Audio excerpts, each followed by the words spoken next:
नमस्कार दोस्तों, आज इस वीडियो में हम आपको धनतेरस की पौराणिक कथा सुनाएंगे। देश के अधिकांश भागों में धनतेरस पर यम के नाम पर दीपदान की परंपरा है। धनतेरस पर संध्या के समय घर के मुख्य द्वार पर एक दीपक जलाया जाता है। इस संबंध में एक रोचक कथा है। बहुत पहले हंसराज नामक एक प्रतापी राजा था। एक बार वह अपने मित्रों, सैनिकों और अंगरक्षकों के साथ जंगल में शिकार खेलने गया। संयोग से राजा सबसे बिछुड़कर अकेला रह गया और भटकते हुए एक अन्य राजा हेमराज के राज्य में पहुंच गया। हेमराज ने थके हारे हंसराज का भव्य स्वागत किया। उसी रात हेमराज के यहाँ पुत्र का जन्म हुआ। इस खुशी के अवसर पर हेमराज ने राजकीय उत्सव में सम्मिलित होने के लिए आग्रह के साथ हंसराज को कुछ दिनों के लिए अपने यहाँ रोक लिया। बच्चे के छठवें के दिन एक विचित्र घटना घटी।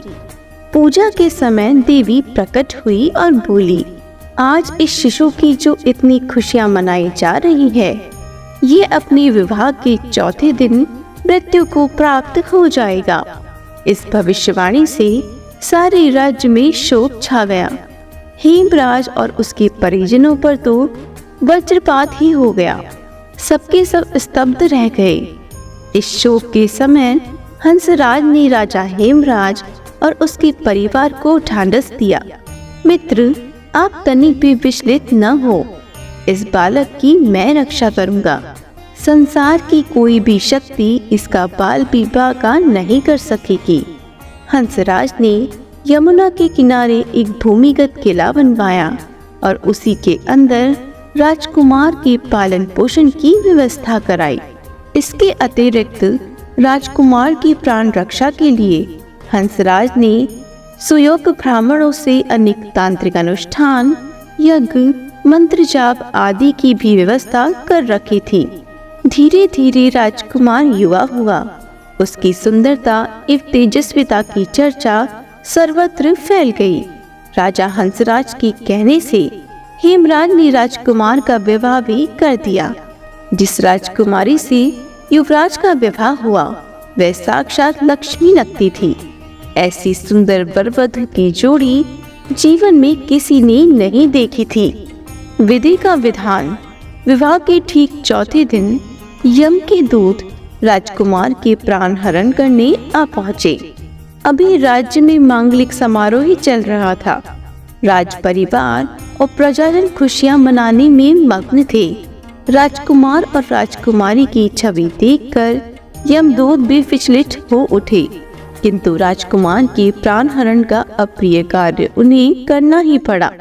यमदूत जिस समय राजकुमार की प्राण लेकर चले, उस समय ऐसा हाहाकार मचा और दारुण दृश्य उपस्थित हुआ जिससे द्रवित होकर दूत भी स्वयं रोने लगे।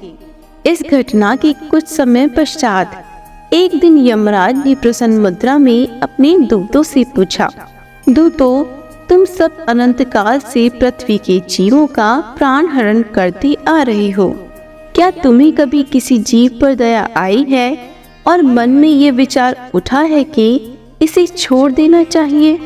यम के दूत एक दूसरे का मुंह देखने लगे। यमराज ने उनके संकोच को भांपकर उन्हें उत्साहित किया, झिझको मत, अगर ऐसा प्रसंग आया हो तो निर्भय होकर बतलाओ। इस पर एक दूत ने सिर झुकाकर निवेदन किया, मृत्युदेव, ऐसे प्रसंग तो कम ही आए हैं, किंतु एक घटना अवश्य हुई है जिसकी स्मृति मुझे आज भी विहल कर देती है। यह कहते हुए दूत ने हेमराज के पुत्र के प्राण हरण की घटना सुना दी। इस दुखद प्रसंग से यमराज भी विचलित हो उठे। इसे लक्ष्य करके दूत बोला, नाथ, क्या कोई ऐसा उपाय नहीं है जिससे इस प्रकार की अकाल मृत्यु से प्राणियों को छुटकारा मिल जाए? इस पर यमराज ने कहा, जीवन और मृत्यु सृष्टि का अटल नियम है तथा इसे बदला नहीं जा सकता, किंतु धनतेरस को पूरे दिन का व्रत और यमुना में स्नान कर धन्वंतरी और यम का पूजन दर्शन अकाल मृत्यु से बचाव कर सकता है। यदि यह संभव न हो तो भी संध्या के समय घर के प्रवेश द्वार पर यम के नाम का एक दीपक प्रज्वलित करना चाहिए। इससे असामयिक मृत्यु और रोग से मुक्त जीवन प्राप्त किया जा सकता है। इसके पश्चात से ही धनतेरस के दिन धन्वंतरी के पूजन और प्रवेश द्वार पर यम दीपक प्रज्वलित करने की परंपरा है। तो दोस्तों, आशा करते हैं कि आपको यह वीडियो पसंद आया होगा। इसी तरह की और भी वीडियोस को देखने के लिए हमारे चैनल को लाइक, शेयर एंड सब्सक्राइब जरूर करें और बेल नोटिफिकेशन को भी ऑन कर लें, जिससे आने वाले सभी व्रत और त्योहारों की जानकारी आपको मिलती रहेगी। धन्यवाद।